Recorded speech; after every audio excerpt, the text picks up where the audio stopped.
Hello, it's John Lord here from Ratoath Gardens, and today, in the beginning of September, lovely September day, I want to talk a little bit about fuchsias. But the funny thing about gardening is, gardening sort of grabs you and makes you do stuff that you hadn't meant to do when you started out. And I look over here and I see that rose. It's one of the fairy roses. It's the white fairy rose.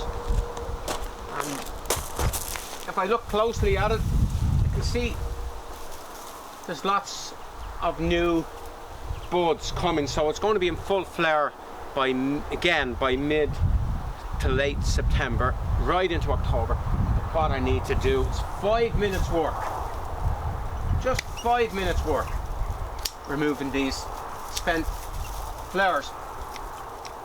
One of the great problems with white flowers is, as they fade, the fadiness part shows up very badly against the white. Where if you have a reddy flower, a yellowy flower, the fadey part sort of disappears into it, it doesn't look so bad. So that's one problem with white flowers. So 5 minutes work as soon as we finish this video, I promise to myself. And we're going to talk about fuchsias. Never talked about fuchsias before. From South America, they sort of came in to Ireland in the 19th century, and one in particular has naturalised, particularly in the western parts of Ireland along the seaboard. But there's a problem with fuchsias. I was just thinking about them. If we look at the flower of a fuchsia, that's the petals, this part that falls, sometimes called a skirt. They actually make very good earrings.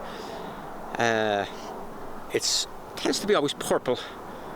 The part outside, which is actually the bud, that's called a sepal, that would have been the bud case, that's red. Now the problem with the fuchsia from a distance, the red and the purple, they sort of tone one another down, where red on its own against green is much showier. Red and green, because they're opposites in the colour spectrum. The purple, it's nice when you look at it like that, but when it's against the green foliage, it disappears a little bit. It's a problem with fuchsias. Now, it's not a major problem. It's not a world problem. There's a few ways around it.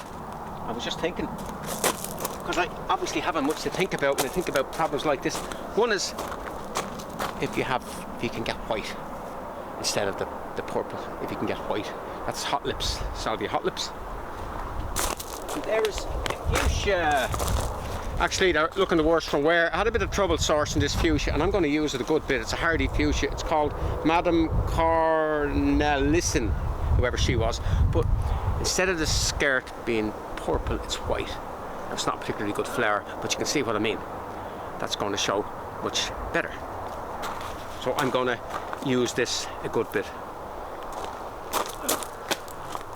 This is another way. This is a golden fuchsia, and what we have there is we have the standard, the purple and the red, but the golden foliage probably is a better foil, but I'm not particularly mad.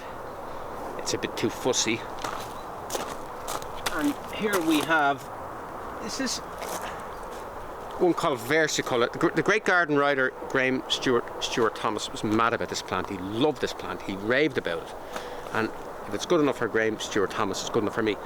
It has the more wild, the smaller, the thinner, narrower flowers, more like the wild fuchsia. The foliage is lightly marked, sort of silvery look from a distance, and it's a very good combination.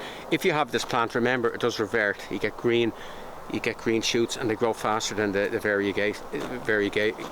variegated ones, because the green is natural and has more chlorophyll, so it grows quicker, so you just have to nip them out. Anyway, this is called Versicolour, well worth getting hold of. So that's me on fuchsias.